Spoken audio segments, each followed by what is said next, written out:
Shifrat tregojnë se ekonomia shqiptare përgjatë gjithë vitit të 2025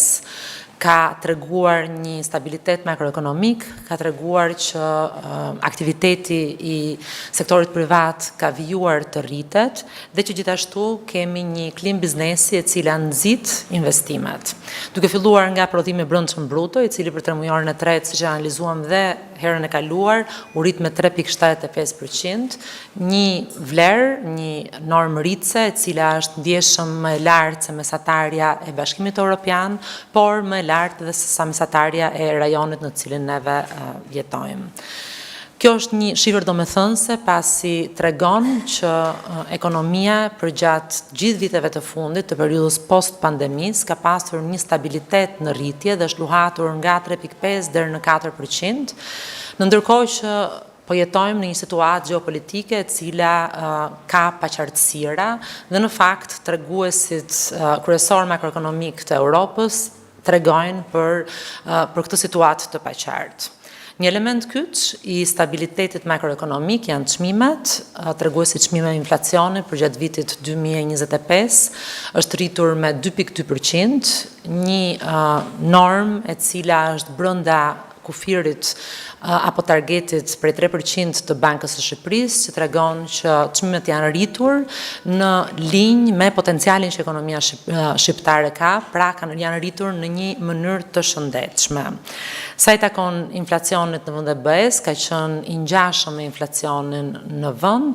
ai mesatarja e inflacionit në vend e BE-s për vitin 2025 ka qenë 2.3%, ndërsa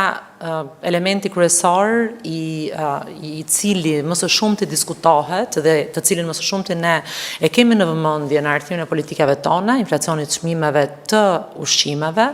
për vitin 2025 është rritur me 2.6%, lehtëshëm më lartë se sa inflacioni I të gjithë shportës së mallrave të konsumit. Të tjerë element të cilët nuk garantojnë vetëm rritje, por qëndrueshmëri dhe stabilitet të ekonomisë shqiptare, janë borxhi publik, I cili është një tregues kryesor për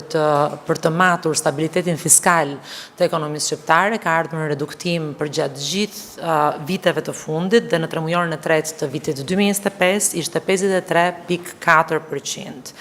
Ky nivel borxhi është I rëndësishëm të theksohet se jo vetëm garanton stabilitet makroekonomik, por na lë dhe hapësira që në të ardhmen ne të mund të hartojmë politika dhe stimuj fiskal me qëllim që të nxisim më tutje ekonominë e vendit. Nga ana tjetër, rezerva valutore ka ardhur në rritje përgjatë gjithë viteve të fundit, për 11 mujorin e vitit 2025, në fund të 11 mujorit ajo ka qenë 7.07 miliard euro. Ky është një tregues I rëndësishëm pasi tregon gjithashtu shenjë stabilitetit të ekonomisë në drejtim të amortizimit të krizave potenciale që mund të vinë nga jashtë në të ardhmen. Të ardhurat buxhetore, vit pas viti kanë ardhur në rritje, për 11 mujorin e vitit 2025, të ardhurat janë në nivelin 688 miliard lek, ose 6.3% më shumë se sa vitin e kaluar.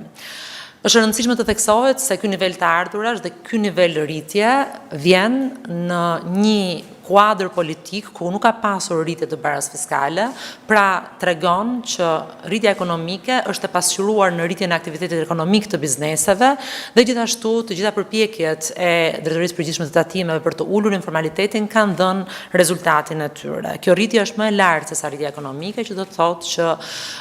pritshmëritë për të ardhmen vijojnë dhe për tremujorën e 4, pra për përmbylljen e vitit 2025, vijojnë të jenë të larta.